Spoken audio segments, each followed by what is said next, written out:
ಪ್ರೀತಿಸುವೆ ಯೇಸು ರಾಜ,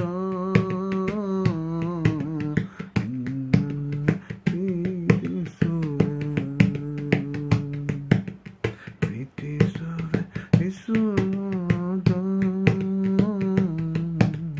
ನಿನ್ನನ್ನು ಪ್ರೀತಿಸುವೆ. ಸಾಕರು ನಿನಗೆ ಸ್ತೋತ್ರ, ಬದುಕಿದ್ದರೂ ನಿಮಗೆ ಸ್ತೋತ್ರ.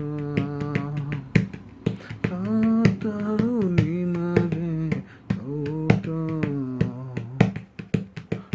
ನಿನ್ನ ಬದುಕಿದ್ದರೂ ನಿಮಗೆ ಸ್ತೋತ್ರ. ಹಲ್ಲೆಲೂಯಾ, ಸ್ತೋತ್ರ. ಪ್ರಿಯ ದೇವರ ಮಕ್ಕಳೇ,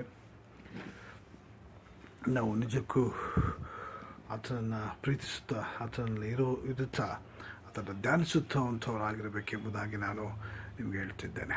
ಅಷ್ಟೇ ಅಲ್ಲ, ಪ್ರೀತಿಸೋದಲ್ಲ, ನಾವು ಒಂದು ನಕ್ಷತ್ರವಾಗಿ ಆತನ ಒಂದು ಜೊತೆಯಲ್ಲಿ ಇರಬೇಕೆಂಬುದಾಗಿ ನಾವು ಹೇಳಬೇಕು. ಈ ನಕ್ಷತ್ರ ಏನಾಗಿದೆ ಗೊತ್ತಾ? ದೇವರನ್ನ ತೋರಿಸುವಂಥದ್ದಾಗಿರಬೇಕು. ಈ ನಕ್ಷತ್ರ ಏನಾಗಿದೆ ಗೊತ್ತಾ? ದೇವರನ್ನ ಮಹಿಮೆಪಡಿಸುವಂಥದ್ದಾಗಿರಬೇಕು. ಈ ನಕ್ಷತ್ರ ಏನಾಗಿರ್ಬೋದು ಗೊತ್ತಾ? ದೇವರೊಟ್ಟಿಗೆ ಸಂಬಂಧವನ್ನು ಬೆಳೆಸುವಂಥದ್ದಾಗಿರಬೇಕೆಂಬುದಾಗಿ ನಾನು ಹೇಳಲಿಕ್ಕೆ ಬಯಸ್ತೇನೆ. Why not? ಯಾಕೆ ಈ ನಕ್ಷತ್ರವಾಗಿ ಹೊಳಿಬಾರ್ದು? ಬೈಬಲ್ ಹೀಗೆ ಹೇಳುತ್ತೆ. ಮತ್ತಾಯ ಬರೆಸುವತ್ತ 2ನೇ ಅಧ್ಯಾಯ 9ನೇ ವಚನ, 10, 11ನೇ ವಚನದಲ್ಲಿ ಆ ಒಂದು ನಕ್ಷತ್ರ ಏನಾಗಿತ್ತು? ಯೇಸು ಸ್ವಾಮಿ ಆಗಿತ್ತು ಎಂಬುದಾಗಿ ನಾವು ನೋಡ್ತೇವೆ. ಯಾಕಂತಂದರೆ ಹುಟ್ಟುವಾಗ ಒಂದು ನಕ್ಷತ್ರ ಹುಟ್ಟುತ್ತದೆ ಎಂಬುದಾಗಿ ಹೆರೋದರ ಭಯಪಟ್ಟು ಅವನು ಹೇಳ್ತಾನೆ, ಜೋಯಿಸರಿಗೆ ಹೇಳ್ತಾನೆ, ನೀವು ಈ ಹೆರೋದನಿಗೆ ರಾಜನಾಗಿ ಹುಟ್ಟುವಂಥ ನಕ್ಷತ್ರ ಇಲ್ಲಿ ಎಂದು ನೀವು ಕಂಡುಹಿಡಿದು ನನಗೆ ಹೇಳ್ರಿ, ನಾನು ಬಂದು ಅದಕ್ಕೆ ಅಡ್ಡ ಬೀಳುತ್ತೇನೆ ಎಂಬುದಾಗಿ ಹೇಳ್ತಾರೆ. ಆಗ ಜೋಯಿಸರು ಏನು ಮಾಡ್ತಾರೆ, ಅದರ ನಕ್ಷತ್ರ ಎಲ್ಲಿ ಅಂತ ಹೇಳಿಬಿಟ್ಟು ಆ ನಕ್ಷತ್ರ ಎಂದನೇ ಹಿಂಬಾಲಿಸುತ್ತಾ ಹೋಗ್ತಾ ಇರುವಾಗ ಆ ನಕ್ಷತ್ರ ಹೋಗಿ ಬೆತ್ಲೆಹೇಮಿನಲ್ಲಿ ಹೋಗಿ ನಿಲ್ಲುತ್ತೆ.